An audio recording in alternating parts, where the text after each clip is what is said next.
Hey everyone, and welcome back to Ambitious Nature. Today I'm going to be showing you guys how to blur your images or license plates, but I'm just showing you images today. Either way, it's the same process, so without further ado, I'll jump right into it. So I have just a couple of clips just to kind of show you different things and what they're capable of doing. You don't have to pay attention to like the color grades or anything like that. But for this, it's very, very simple. Just make sure you have any footage. You can, of course, I have it all right here. Just drag it into your timeline. You want to go over to color. You can do this in Fusion. I don't know why you would. It's pretty easy inside of the color page, to be honest with you. What I want to do is make sure I go over to, you can do this at the front of your clips, or you can do it at the back. I'll just go into my look, make sure it's the only one selected. Let me place it back on. Press Alt S if you're on Windows. And Mac, press Alt S. I don't know why I said if you don't worry about it. But here we are. So now you want to go over to your power windows, which is right here. Click your power windows. Make sure it's selected. If you do have markers, sometimes on this screen right here, it'll show marker overlays. I don't believe I have a marker on here, but if I did, it will show this at the top. Just make sure you hit your button right here and take off that marker delay. That way you can have a full screen, and over here at the top, you can go fit the screen, and that'll also do it, or just hit Z if that's your command.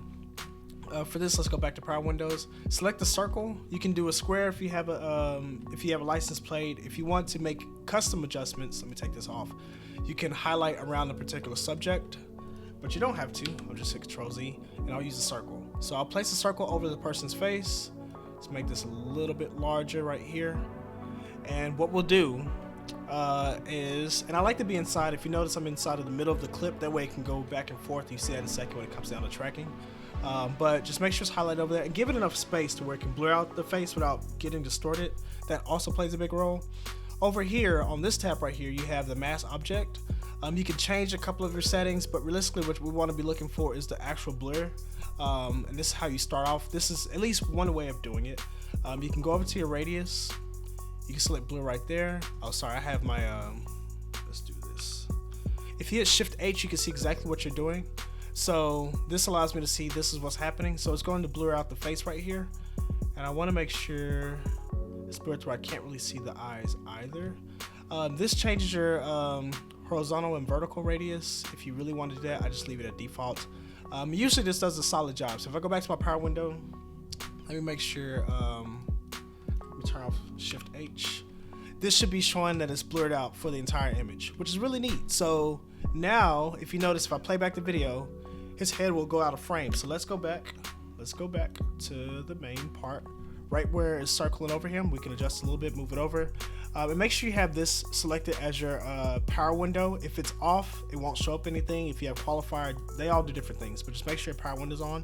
And we'll go over to where it says track or tracker window. And right here, it has a play and forwards and backwards button, which is really, really neat inside DaVinci because you don't have to deal with too much of your masking or going frame by frame. This would do it with AI. You also have, before I do this, you can feather it a little bit if you want to. That way it's a little bit smoother. It's not such a harsh blur. If you want it to be harder, you can do that as well too. And I'll just hit the forwards and back. You'll see it's tracking the face right there. And it's doing a decent job. I think it may get a little bit off. Just a tad bit. Okay.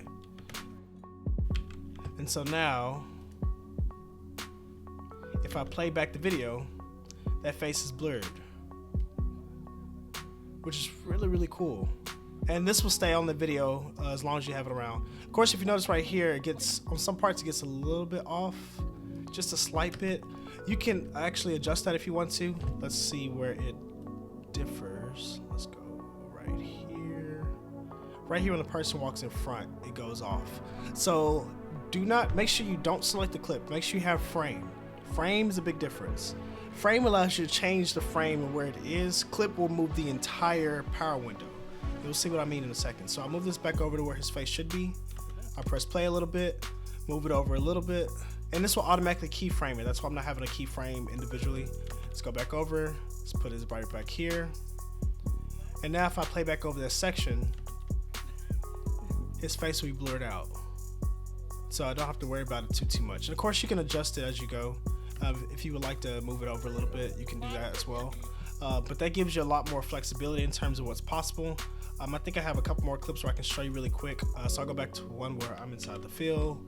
These are just like, if you're curious why I have these videos, they're botched. Videos I just never went around and made something with it. Told myself I would, but never did. So same process. Go to power window. Actually, I'll do a different one. I'll just do the square one just to kind of show you what it does. This is more when I use for license plates and everything. So I'll blur out the top half of me. Let's do that. Same thing, if you hit Shift H, you can see what I'm selecting. If you do the feather, you can see also what that's doing on the sides. You have to make sure you check every corner just to make it a little bit smooth. Hit Shift H again. And let's go down to track. Oh, sorry, almost made a mistake. Let's go back to our blur video.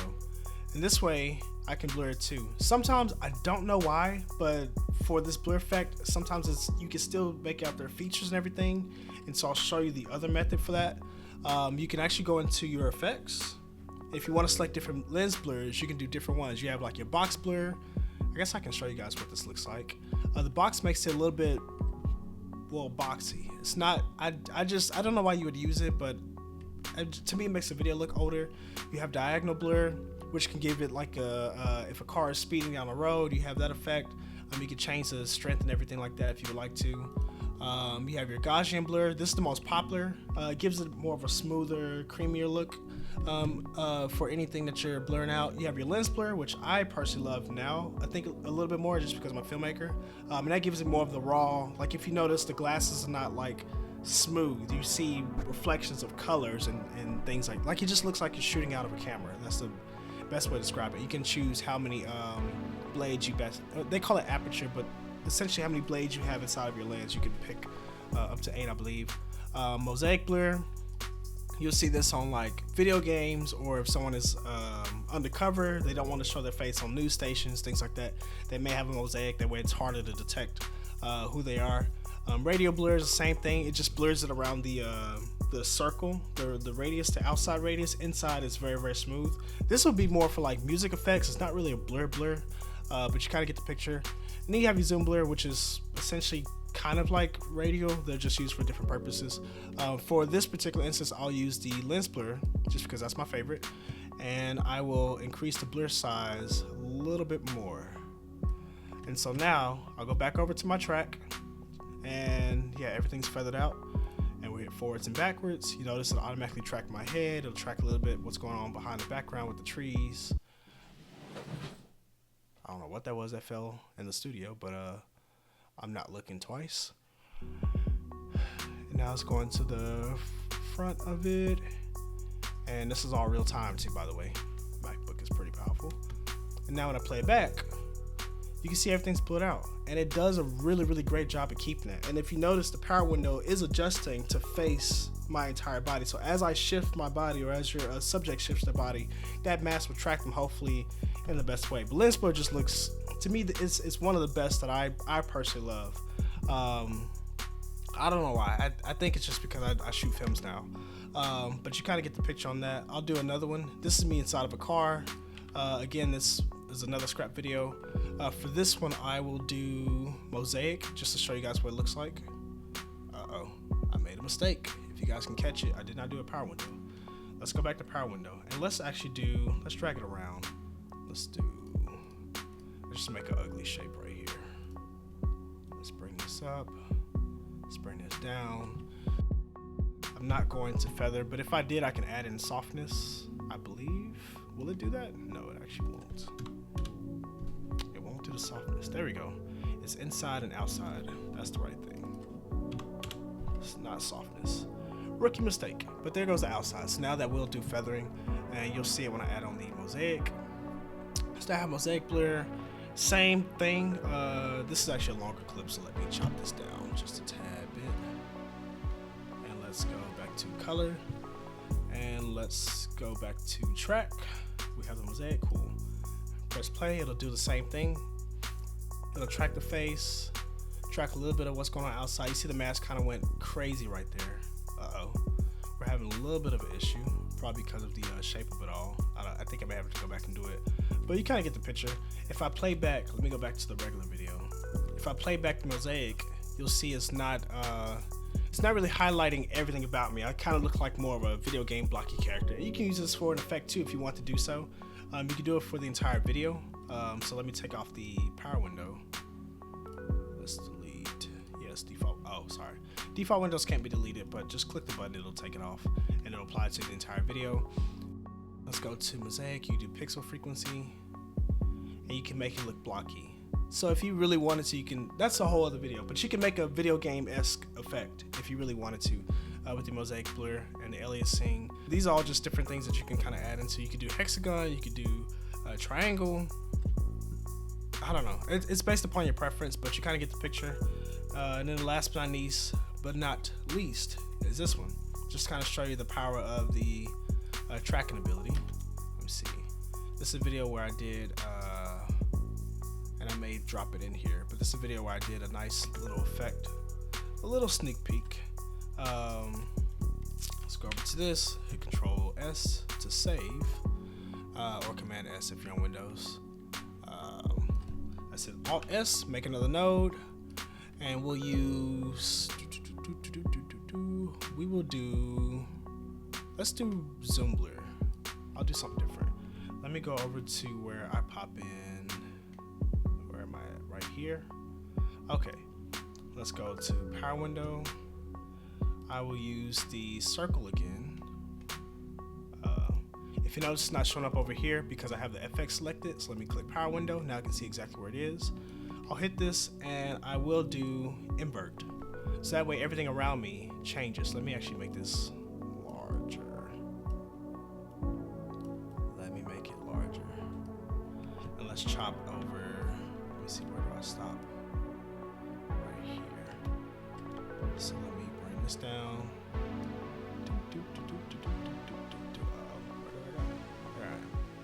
Okay, so now I have my radio blur, and let's go to track.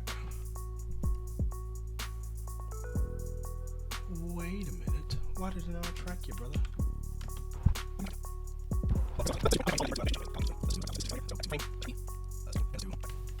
This is actually gonna bother me now. Why is it not working?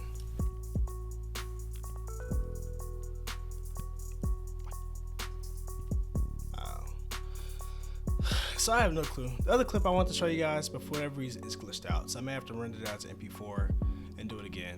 But let's just make this one have a radio blur. Actually, let's give it back to Zoom Blur. Let's not do that. Let's get back to Zoom Blur, and let's do invert. So now, everywhere I go, as long as I walk in the frame, everything else will be blurred out except for my face. So that's why I want to show another clip. For whatever reason, the other clip is having an issue. Sometimes you can see it happens, and not just you. It's actually just sometimes user error, sometimes it's software. I don't have a clue, not here to figure it out. But you can kind of get the picture, but this is just a really neat feature. Again, you can use this for license plates. I don't have or want to show a license plate to really affect anyone out here.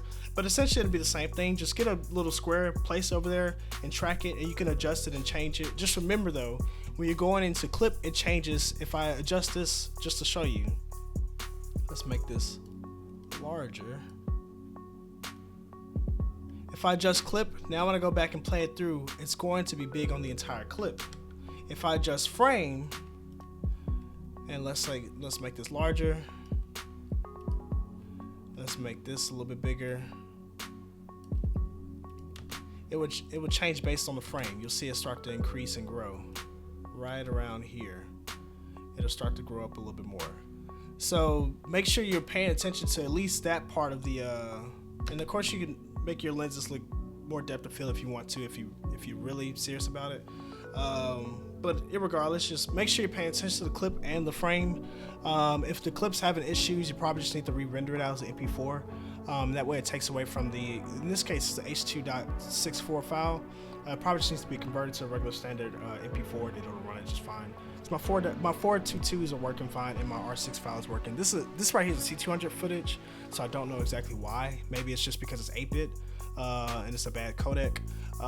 But you kind of get the picture. But this is how you blur images. It's honestly really easy and will come in handy when it comes down to your clients and protecting their images, or if you're just walking down the street, you want to capture really nice film but don't want to show their faces. This will allow you to do so in, you know, a matter of literally seconds. Again, my computer's pretty fast, but even on a computer that's not super souped up, you still can execute it appropriately, and it'll work just fine. So that's pretty much it for this video. I'm glad you guys stuck around to watch it. Thank you all for all the new subscribers that are coming in, and I hope you guys have a great day today. Peace out.